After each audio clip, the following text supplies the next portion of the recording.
Sigurado naman po ay lahat tayo ay umiibig na. Sigurado po ba na kaming lahat ay umiibig na? Umiibig na sa aming Panginoon Diyos. Amen. Good morning, good day, Church Day, Lord Day. I'm Brother Cesar Capistrano. Muli na naman po magsishare sa inyo ng Word of God.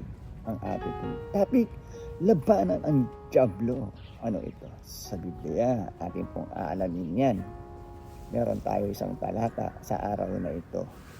Bago ko po basahin ang talata, tayo po ay manalangin muna. Diyos amang nasa langit, makapangyarihan sa lahat, sambahin ang ngalan mo. Maraming salamat po sa gabay, biyaya na pinagkakalob mo sa amin. Hindi po kami magsasawang magpasalamat. Sa muli na naman pong pagdilat ng aming mga mata, ay napakalaking biyaya po ito para sa amin. Muli na naman po namin magagampanan ang aming tungkulin para sa aming sarili, pamilya, trabaho, at kaawaan niyo po kami, Diyos Ama, kung kami po ay nagkukulang sa inyo. Papasukin niyo po sa amin ang iyong presensya upang sa ganun po ilubos namin maunawaan, maintindihan ang iyong salita na buhay at makapangyarihan. Sa pangalan ng Panginoon Jesus. Amen. Brother and sister, magandang araw na naman po ng linggo. Ang ating topic, labanan ang dyablo. Ano ito sa Biblia? Akin na pong babasahin ng talata ay nasa Santiago chapter 4 verse 6 to 10.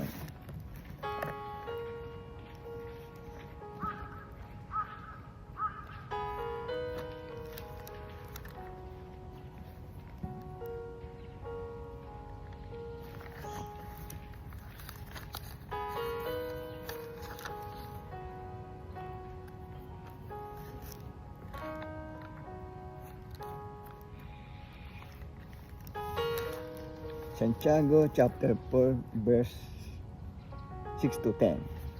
Verse 6. Ngunit sigit na malakas ang tulong na ibinigay sa atin ng Diyos. Sapagkat ang sabi sa kasulatan, ang Diyos ay laban sa mga palalo, ngunit tumutulong sa mga mapagpakumbaba. 7. Kaya nga napasakop kayo sa Diyos. Labanan ninyo ang dyablo at lalayuan niya kayo.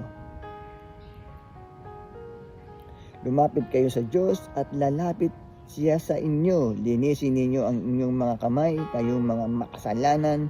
Linisin ninyo ang inyong puso, kayong pabago-bago ang isip. 10. Mamighati kayo, maging nagpis at tumangis. Palitan ninyo ng pagluha ang inyong halakhakan at ng kapanglawan ang inyong kagalakan. 10. Magpakababa kayo sa harapan ng Panginoon at itataas niya kayo. Amen, brother and sister. Napakaganda po ng ating nabasa mula sa Biblia. Sa nilalaman po ng talata na labanan ang dyablo at lalayuan na kayo.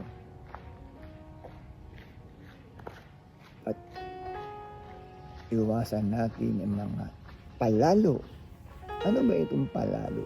Ito po yung mga mayayamang na tao, mapagmalaki na tao.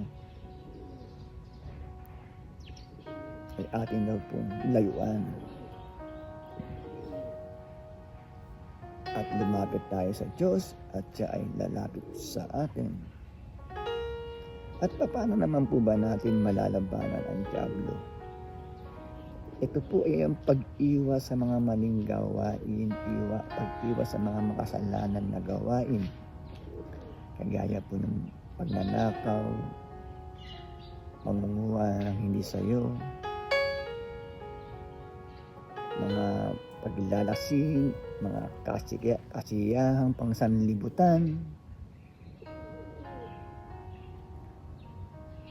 Pag naiwasan po natin ang mga maling gawain, lalo-lalo na po sa pag-agabyado sa kapwa, pagnanakaw, panghuholda, pangunguha na hindi sa kanya, pandurukot, mga gawain pong labas sa kautusan ng ating Diyos, labag sa batas ng tao. Pag ito po ay naiwasan natin, ay mismo na po ang diablo ang lalayo sa atin. Ayan po ang ating mabasa mula sa Biblia. Mga kagalakang pangsanlibutan ay palitan daw po natin ng pagluwa, paghihinap, peace, lalo na sa paglapit sa ating Diyos amang nasa langit. Brother and sister, pag naiwasan po natin yung mga maling gawain, ay mismo ang diablo na daw ang lalayo sa atin. Ayan po ang nilalaman ng talata. Kaya pong dapat natin gawin ay ang pagsunod sa kautusan ng Diyos. Pagsunod sa aral ng ating Panginoong Jesucristo. Upang makantam natin yung paggabay sa atin ng ating Diyos ang nasa langit.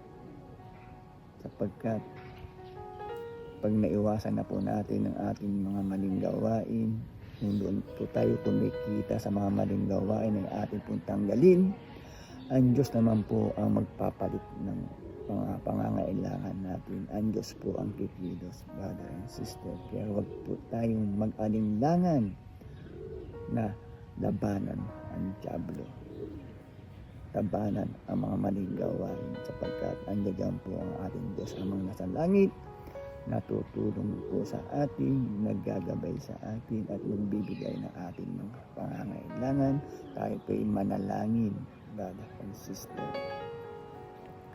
Huwag na po tayong gagawa ng mga pagkakasala upang sa ganun po ang diablo ay lumayo na po sa atin. Napakaganda po ng ating mabasa mula sa Biblia. Kaya po sana huwag po tayong malinawang makinig every Sunday na aking pong ibinabahagi na salita ng Diyos na buhay at makapangyarihan upang sa ganun po ay magkaroon tayo ng kaalaman, gabay at control dito sa sanlibutan. Itatapos na po yung ating topic, tayo po yung manalangin muli. Diyos amang nasa langit, maraming salamat po. Napagpakinig na naman po kami ng iyong salita na buhay at makapangyarihan na nagbibigay lakas po sa aming katawan at spiritual. Maraming salamat po. Sa pangalan ng Panginoong Yesus. Amen. Brother and sister, magandang araw na naman po ng linggo. Lagi po tayong mag-iingat at magdadasal. God bless to all.